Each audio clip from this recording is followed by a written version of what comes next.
Size matters. Rokugan is this week's front cover, and by chapter's end, he should be proud of his massive glaive because he is laying it down. So that's cool. Chapter 828. Let's talk about it. This chapter begins right where we left off with Cano breaking through Rokugan's defenses. This is mind-boggling to Han because the Cano army previously thought to be annihilated has reappeared out of nowhere, managing to breach Rokugan's main camp. The most impressive thing being, as Rokugan pointed out, them making it all this way while being at death's door. It is awesome that this is the case because I'm pretty sure OUKI once said that the true pride of the OUKI army is continuing to stand firm, push forward, and prevail, even and especially in the face of death. Cano wastes no time, immediately engaging Rokugan in a duel and slightly knocking him back. Despite this tenacity, it seems that is the limit of Cano's ability. Rokugan proves to be much stronger, easily overwhelming Cano and snapping his glaive in two. That ends the short-lived Cano fate. It was still commendable, granted that he was on much lower HP than Rokugan, and he still was the first to reach the main headquarters, so props to him. Rokugan, once again showing his intelligence, predicts that Toh would not miss this chance to capitalize. Toh does exactly that. He uses this moment of vulnerability to rouse his troops. What Rokuyomi says is hilarious but true. It technically is a load of crap to say that now is the time to go full throttle when that was always the plan. Though due to the enemy wavering because of their headquarters being breached, this is a greater time than ever for Toh to bolster the morale of his troops. I mean, who wouldn't think victory is near? Who wouldn't want to give it more of their all or go beyond full throttle when victory sounds so close? Nothing matters more right now than aiming for Rokugan's head. Rokuyomi listens to his commander and chooses to do away with protecting Toh and instead gunning straight for Rokugan. After his speech, Toh begins photo-photoing more aggressively on his way to Rokugan, seeing as Rokugan's Gecko unit decided to split their forces in half. A truly grave mistake. Half was sent off to Rokugan and half was left here to supposedly take Toh's head? Ridiculous. Is that meant to be a joke? Of course Toh turned them all into fodder. Rokugan thinks back that the plan was to draw Toh in, so this isn't the worst situation, but at the same time, this amount of disarray caused by a singular assault on the main camp is definitely not ideal. Regardless, Rokugan is thinking he cannot lose here. Retreating right now would mean losing the chance to regroup and essentially losing this battle. This would mean a Shinte without Rokugan or Yoko or Hakuyo Koku. That would be the last obstacle remaining. Here's the thing, that's not fantastic. So if there is a battle to decide Han's fate, it's this one here. There will not be a future battle for Han. At first, it sounds like Rokugan is accepting his fate. He's trying to think rationally, but it might be over. The plan was a prolonged battle, and in just the first day, his main camp was breached. The exact opposite happened. This could not be a quicker battle. All of this causes Rokugan to have one thought racing in his mind. Am I the one panicking? Am I the one in disarray? Or because my first opponent since the good old days is Toh of the 6 great generals of Qin? I know. Enough edging, enough build up. Finally, after all the anticipation, Toh and Rokugan clash on the battlefield, face to face for the very first time. Note, Rokugan takes the time to close his eyes, build his resolve, and initiate the first strike while Toh is on the defensive. Normally I'd say it's not a big deal since Toh usually parries most attacks, but he actually had to block, so at the very least Rokugan will be a mid-diff. This is where the psychological warfare begins. This is where the mind games begin. A lot of the time, if you haven't noticed already, Kingdom focuses a lot on the psychological aspect of a duel rather than the physical aspect alone. This one does not fail in that department. Toh and Rokugan share a wholesome moment to start off. Both talk fondly about their last night in Shinte where they shared a cup of sake.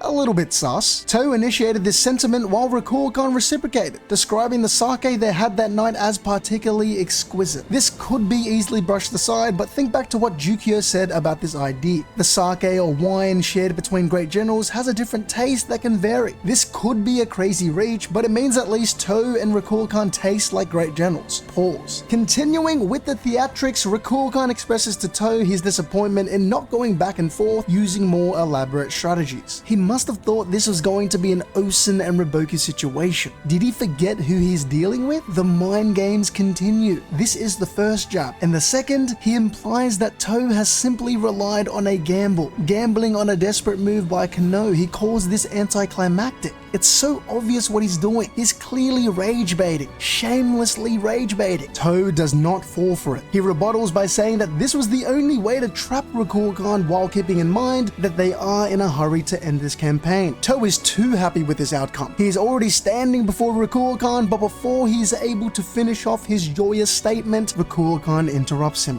Why is Toh so certain that this situation favors him? We've all seen Toh rarely or honestly never struggle in a duel. He's confident in his one-on-one skills. But could Rokugan be implying that he is as formidable or more than Toh in a duel? Enough talking. Rokugan has had enough. He follows up this proclamation with a barrage of strikes. Toh parries each one but the last, being overwhelmed and pushed back. This might be the first time we've seen Toh actually struggle and not be completely dominant in a duel. That crap hurt. He felt that one. He phonerized Rinbukun. He had Toon Force hair against Koyoku. Don't even try to justify Toh struggling there. Rokugan, if it wasn't clear already, says it outright. He is extremely confident that he will not lose against Toh in a one-on-one duel. He's taunting him. He does make a good point though. This is especially the case with Toh having had his strength consistently sapped away from the beginning of the battle, because Toh has been in the thick of it. Not so fast Rokugan. Toh repays him back and does his own interrupting. Rokugan, you never learn. Toh is telling this man that he is being overconfident. Have you not been listening? Toh states that the elites of his army go beyond himself. This is when Rokyomi arrives on the scene at the perfect time. Someone put this man in an edit. It goes like this. You never learn, do you? The elites of the Toh army aren't just me. And then Rokyomi appears and the beat drops. You get it. It's over now. The arc's finished. Toh strikes Rokugan with a weighty blow from the front while Rokyomi swings with all his might, fiending to give Rokugan a back shot. He's being tag team. Pause. It can't be that easy. Not after Shin got his victory. Then Yoko makes a surprise entrance of his own, blocking Rokyomi's back shot, taking it for Rokugan. Okay, last pause, I promise. Do you know what this means? Yoko made the decision to prioritize Rokugan's life in exchange for giving up control over the entire other half of the battlefield. It's official. Shin and his Heishin unit have come out on top. A huge W. Either this or somehow they all got off-screened, which would be so tragic. Like, we come back and the Heishin unit commanders just got photorized. But no way, right? Focusing on now though, the scene is set. Toh faces off against Rokugan fair and square, while Rokyomi takes on Yoko.